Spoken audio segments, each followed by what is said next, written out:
सभी साथियों को नमस्कार। मैं हूं तब्रेज़ और आज जो है हम करंट अफेयर्स की सीरीज़ शुरू करने जा रहे हैं और बहुत इंपॉर्टेंट टॉपिक है। अभी हाल ही में हमारे देश में G20 शिखर सम्मेलन हुआ है, उससे रिलेटेड कुछ प्रश्न हैं, महत्वपूर्ण प्रश्न हैं जो एग्ज़ाम में आने वाले हैं और काफ़ी जो है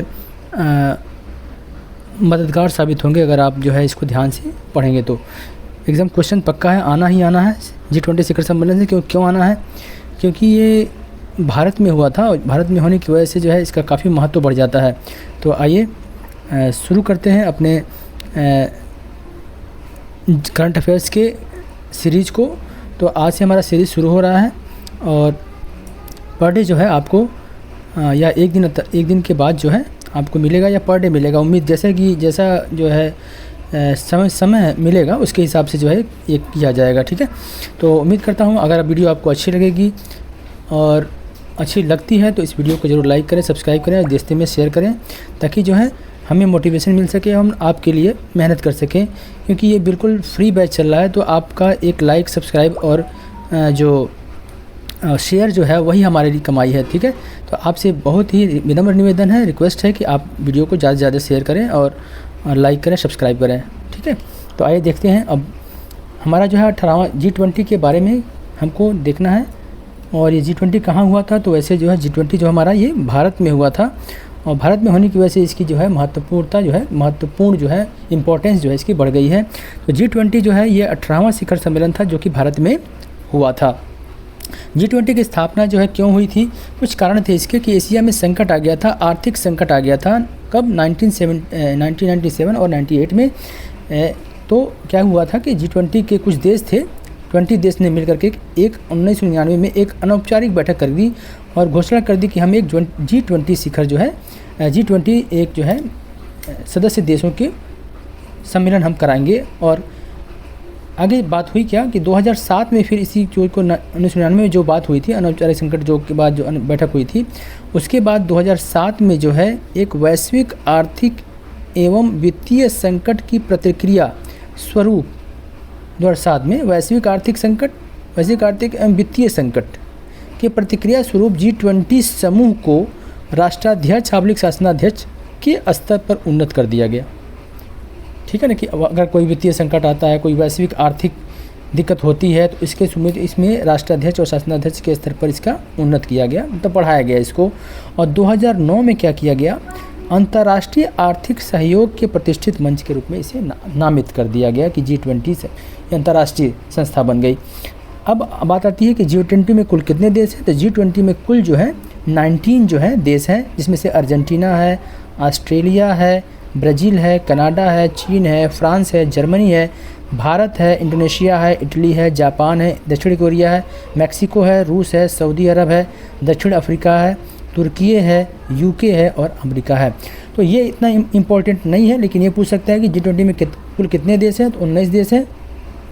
और एक जो है इसमें यूरोपियन यूनियन जो है वो जो है गैर मतलब जो है देश नहीं है, वो संघ के तौर पर है और इसलिए जो उसको इसमें शामिल नहीं किया गया है। 19 टोटल तो 20 हैं, एक टोटल 19 देश हैं और एक यूरोपियन यूनियन है, तो कुल मिलाकर 20 होते हैं। ठीक है, तो अगला जो है इसका कोई स्थायी सचिवालय भी नहीं है। क्या नहीं है? स्थायी सचिवालय इसका कोई नहीं है। G20 का कोई स्थायी सचिवालय, कोई पूछेगा कि G20 कोई स्थायी सचिवालय है तो आप बताएंगे कि कोई इसका स्थायी सचिवालय नहीं है अभी। ये प्रतिवर्ष अध्यक्षता इसकी उसके सदस्य देशों द्वारा बारी बारी से की जाती है। मतलब एक साल कोई और देश के G20 देश हैं तो हर साल किसी न किसी देश को इसकी अध्यक्षता आपको मिलती है। अध्यक्ष का चुनाव कैसे होता है? देशों के विभिन्न क्षेत्रीय समूहों से इसका चुनाव होता है। अच्छा, G20 का 20वां सदस्य यूरोपियन यूनियन संघ है। किसी भी क्षेत्रीय समूह का सदस्य ये नहीं है, किसी क्षेत्र से संबंधित नहीं है, ये एक संगठन है और संगठन के तौर पर ये क्या है G20 में ये सम्मिलित है। भारत इस साल जो है भारत इसकी अध्यक्षता कर रहा था। अध्यक्षता अवधि जो थी इसकी 1 दिसंबर 2022 से लेके 30 नवंबर 2023 तक इसको मिली हुई है। 18वां शिखर सम्मेलन यह है। निरंतरता को सुनिश्चित के लिए कि निरंतरता में कोई टूटे न, क्रम इसका टूटे न, इसके लिए ट्राइको द्वारा समर्पित है कि निरंतरता इसकी सुनिश्चित बनी रहे, चलती रहे। तो तो भारत के अध्यक्षता के दौरान जो ट्राइको के सदस्य थे वो कौन कौन से थे? तो भारत की अध्यक्षता के दौरान ट्राइको के सदस्य इंडोनेशिया, भारत और ब्राज़ील थे। और इसकी थीम क्या थी? वन अर्थ, वन फैमिली और वन फ्यूचर, जो वसुधैव कुटुम्बकम जिसकी हमारी भावना है, भारत की भावना है, तो यहाँ से इसको लिया गया है। थीम पूछेगा, थीम क्या है? तो वन अर्थ, वन फैमिली और वन फ्यूचर है।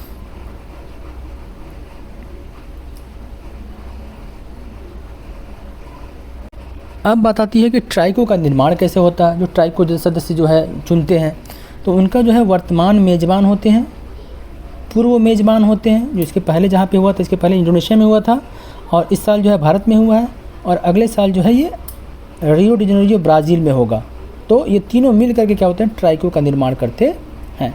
अच्छा, वसुधैव कुटुम्बकम की थीम कहाँ से लिया गया है? तो ये महाउपनिषद संस्कृत महाग्रंथ है, वहाँ से इसको उठाया गया है। वसुधैव कुटुम्बकम की पर्यावरण के प्रति जागरूक जीवन शैली के लिए life style for environment, LI से लाइफ और F से फॉर, E से इन्वायरमेंट, ठीक है। तो लाइफ की शुरुआत जून 2022 में प्रधानमंत्री नरेंद्र मोदी जी द्वारा किया गया था। अच्छा, इसके अलावा लोगो जो इसका क्या है? तो लोगो इसका कमल के साथ पृथ्वी है। इसका मतलब क्या होता है? चुनौतियों के बीच विकास करना है। कमल की 7 पंखुड़ी का क्या मतलब है? तो 7 पंखुड़ी का मतलब है 7 महाद्वीपों तथा 7 सुरों के प्रतिनिधित्व करती है। और भारतीय झंडे के जीवित रंग जैसे केसरिया, सफ़ेद, हरा और नीले रंग से जब थीम को पूरा देखेंगे तो आप जो है इनको जो है इसमें नीला केसरिया रंग दिखेगा, सफ़ेद दिखेगा, हरा दिखेगा और नीला रंग भी दिखेगा। आज अमृतकाल की शुरुआत कब से मानी गई? अमृतकाल की शुरुआत अध्यक्षता अमृतकाल की शुरुआत का प्रतीक है। जो अध्यक्षता मिली तो ये प्रतीक क्या हो गया? अमृतकाल का प्रतीक माना गया। अच्छा, 75वीं वर्षगांठ से लेकर के 100वीं वर्षगांठ, 75वीं वर्षगांठ कब मनाई गई? हमारी 15 अगस्त 2022 को 75वीं वर्षगांठ हमारी मनाई गई है। 75वीं वर्षगांठ कब मनाई गई है? 15 अगस्त 2022 को। उसी समय अनाउंस कर दिया गया कि अमृतकाल हमारा चल रहा है। और 75वीं वर्षगांठ से 100वीं वर्षगांठ तक इसका ड्यूरेशन 25 वर्ष की अवधि के लिए किया गया है अमृतकाल का। और इसकी प्राथमिकताएं, G20 की प्राथमिकताएं क्या हैं?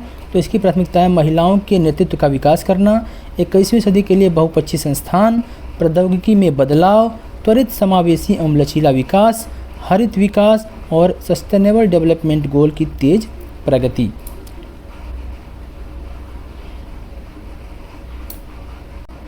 वर्तमान परिप्रेक्ष्य में G20 के संदर्भ में अगर बात की जाए तो वर्तमान में G20 की जो अध्यक्षता जो हुई है वो 9-10 सितंबर 2023 को भारत मंडपम नई दिल्ली में हुई है।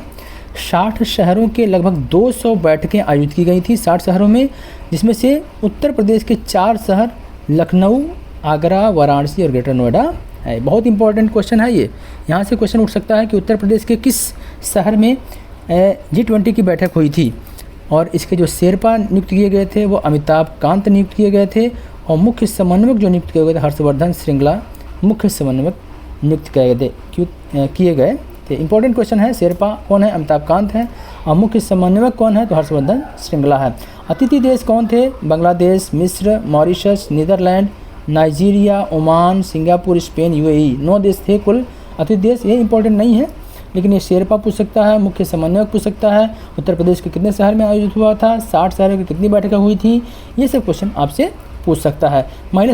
महिला सशक्तिकरण के लिए G20 का मंत्री स्तरीय सम्मेलन 2 से 4 अगस्त 2023 को गांधीनगर के गुजरात में हुआ था। यह भी पूछ सकता है कि महिला सशक्तिकरण के लिए G20 का मंत्री स्तरीय सम्मेलन कहाँ हुआ था? तो गांधीनगर गुजरात में हुआ था। घोषणा पत्र में कुल कितने पैराग्राफ हैं? तो कुल 83 पैराग्राफ हैं, जिसमें से 8वें पैराग्राफ में रूस और यूक्रेन युद्ध एवं उसके प्रभाव क्या है, आर्थिक प्रभाव क्या है, उस पर चर्चा की गई है 8वें पैराग्राफ में। घोषणा पत्र के अनुसार 2050 तक शून्य कार्बन उत्सर्जन का लक्ष्य है। जो घोषणा पत्र हुआ था, डिक्लेरेशन जो हुआ था G20 में, उसके अनुसार 2050 तक शून्य कार्बन उत्सर्जन का लक्ष्य रखा गया है। लक्ष्य प्राप्ति करने के लिए विकासशील देशों हेतु पूर्व में 2030 की अवधि में 5.9 ट्रिलियन डॉलर की आवश्यकता होगी। साथ ही स्वच्छ ऊर्जा प्रौद्योगिकी हेतु प्रति वर्ष $4 ट्रिलियन की आवश्यकता होगी। लेकिन ये इंपॉर्टेंट नहीं है, लेकिन ये पूछ सकता है कि घोषणा के अनुसार कब तक शून्य कार्बन उत्सर्जन करने का लक्ष्य है, तो ये 2050 तक लक्ष्य है। अफ्रीकी संघ 9 सितंबर 2023 को G20 का स्थायी सदस्य बन गया। कौन बना, ये भी बहुत इंपॉर्टेंट है कि कौन सा संघ जो है 9 सितंबर 2023 को G20 की बैठक में, या भारत की जो G20 की बैठक हुई तो इसमें कौन सा सदस्य देश जो है भारत का स्थायी सदस्य बना, तो यहाँ हो जाएगा अफ्रीकी संघ। और यूरोपियन यूनियन के बाद शामिल होने वाला यह दूसरा क्षेत्रीय गुट है, ये भी इंपॉर्टेंट है। दूसरा क्षेत्रीय गुट कौन शामिल हुआ है यूरोपियन यूनियन के बाद, तो EU है। अब पहला इसके बाद क्या है, 1999 के बाद यह पहला विस्तार है। 1999 के बाद आज तक 2023 तक कोई विस्तार इसमें नहीं हुआ था, ये पहली बार विस्तार हो रहा है। और कुल मिलाकर EU अफ्रीकन यूनियन में कुल कितने देश हैं, तो 55 देश हैं, जिसकी स्थापना 2002 में हुई थी। तो पूछेगा अफ्रीकन यूनियन की स्थापना कब हुई थी, 2002 में हुई थी। कितने देश हैं, 55 देश हैं। और अफ्रीकन यूनियन के अध्यक्ष जो है कौन है, तो अजाली असौमानी हैं, और ये कोमोरोस के राष्ट्रपति हैं, और यही अध्यक्ष हैं किसके, EU के अध्यक्ष हैं। हाँ, वैश्विक जैव ईंधन गठबंधन किसकी पहल है। अब इसी में जब G20 की बैठक हो रही तो इसमें भारत ने एक पहल की, और वैश्विक जैव गठबंधन के लिए उसने इसमें जो है बनाया इसको कि वैश्विक जैव गठबंधन जो है होना चाहिए। तो इसके लिए GBA ग्लोबल बायोफ्यूल अलायंस का निर्माण किया गया। इसमें 19 देशों ने अपनी सहमति दे दी है, और 12 अंतर्राष्ट्रीय संगठन भी इसमें सहमति दिए हैं। समर्थन करने वाले देशों में G20 के 7 देश हैं। कौन कौन से 7 देश जो सहमति दे दिए हैं बायोफ्यूल अलायंस के लिए, GBA के लिए, तो अर्जेंटीना है, ब्राज़ील है, कनाडा है, भारत है, इटली है, दक्षिण अफ्रीका है और अमेरिका है। ये बहुत इंपॉर्टेंट क्वेश्चन नहीं है, लेकिन ये पूछ सकता है कि वैश्विक जैव ईंधन गठबंधन की पहल किस देश की है, तो ये भारत की है। यहाँ जहाँ भारत का नाम जुड़ा वहाँ इंपॉर्टेंट हो गया। आगे दिया है आईमेक, इसी में एक कॉरिडोर बनाने की बात की गई G20 में, तो उसका क्या नाम रखा गया, आईमेक रखा गया। इसका क्या मतलब होता है, Indian middle east Europe economic corridor. इसकी स्थापना के बारे में इस पे जो है ज्ञापन दिया गया, इस पर हस्ताक्षर हुए हैं। और आईमेक जो है चीन के BRI के प्रत्युत्तर के रूप में देखा जा रहा है। आईमेक का निर्माण कैसे हुआ है, इसमें 2 कॉरिडोर बनाए जा रहे हैं, एक पूर्वी गलियारा और दूसरा उत्तरी गलियारा। पूर्वी गलियारा कहाँ से कहाँ जुड़ेगा, भारत को अरब की खाड़ी से जोड़ेगा, और उत्तरी गलियारा अरब की खाड़ी को यूरोप से जोड़ेगा। और इस तरह से 19वां जो शिखर सम्मेलन होगा वो G20 का, वो कहाँ हो, 2024 में कहाँ हो रहा है, ब्राज़ील के रियो डी जेनेरियो में। उम्मीद करता हूँ वीडियो आपको काफ़ी अच्छी लगी, इन्फॉर्मेटिव लगी होगी। और अगर आपको वीडियो अच्छी लगी होगी, जानकारी अगर अच्छी आपको दिया होगा, तो आप इस वीडियो को लाइक करिए, सब्सक्राइब करिए, दोस्तों में शेयर करिए। आपका एक शेयर हमें मनोबल देता है और हमें और प्रेरित करता है कि हम आपके लिए अच्छे से काम कर सकें। आज के लिए बस इतना ही दोस्तों।